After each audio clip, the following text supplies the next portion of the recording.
Welcome to Free Play. This episode we're looking at Aero Blasters.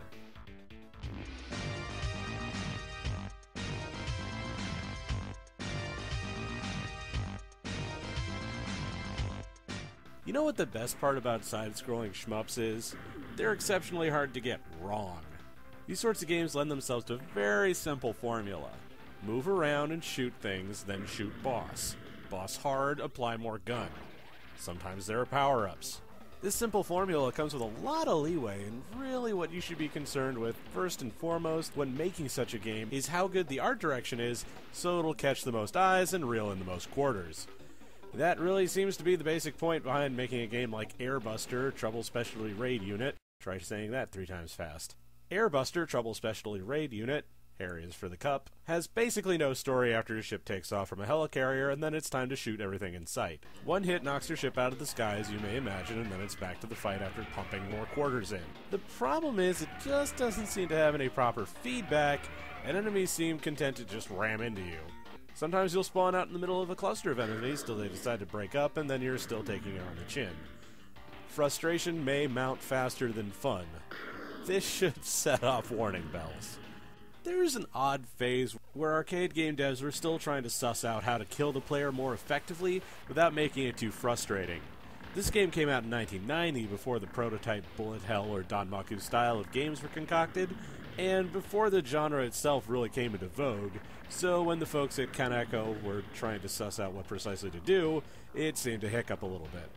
Everything is trying to kill you, and your ship takes up a lot of real estate. Additionally, the power-ups that you may get are handy for about 13 seconds while you have them, but after that, boop, all gone. Remember in Prehistoric Island how I said this was a problem? Still a problem. The game itself doesn't really have any connecting threads on the stage side of everything. You start in a city, then go into Tunnel Run, then into the sky, and then into space. Once in space, by the way, your inertia seems to work roughly in the right way, but that makes your already clunky ship work very, very poorly in these levels. This kills the player. Your ship putters and sputters while in the atmosphere, so when you hit space and immediately yoink upwards or dirt side, when you just want to move up a little bit, it gets really annoying. So when you have to zero in on an enemy and your whole ship just goes whoop the other direction, it's not a good time for anybody. The controls are simple and consist of one stick and one button. Shoot and move and shoot. Aero Blasters, Double Trouble, Boil and Bubble is exceptionally simple. You can handle it if you have some motor skills and a working eyeball.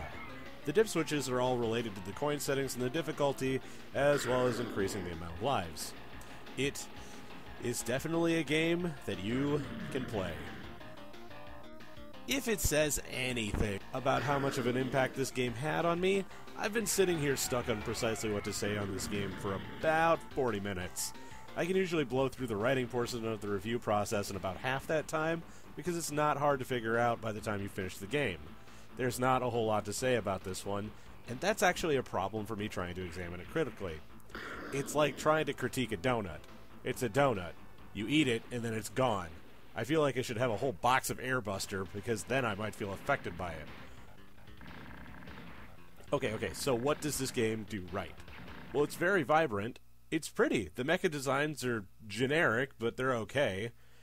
It really doesn't feel like they took too much time to do anything to make a splash with this one. It exists, and then it doesn't.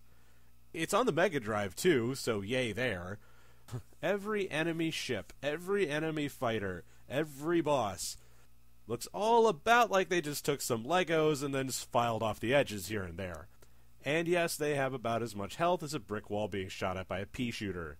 You will be doing a lot of unintentional damage boosting in this game, and that is not a good thing. I wish there was some more to say about it. This game does everything right, and yet the pieces come together in such a bizarre and wrong way that it just grinds and pops to a halt. All the parts are there, and they look like they should, roughly, but it's put together improperly.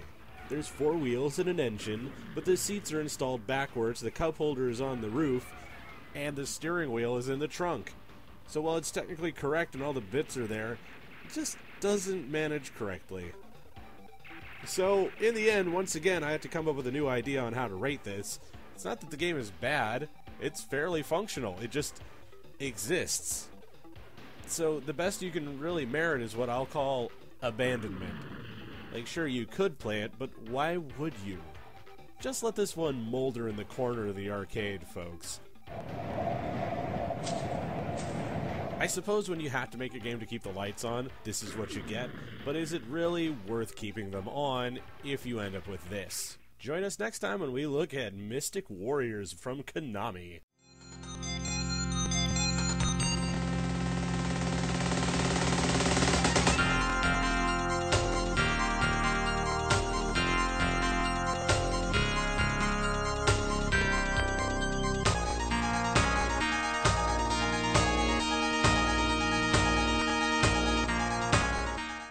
If you like what you saw, consider donating to my Patreon to get early access to all the new vids as they come out. And as always, thanks for watching.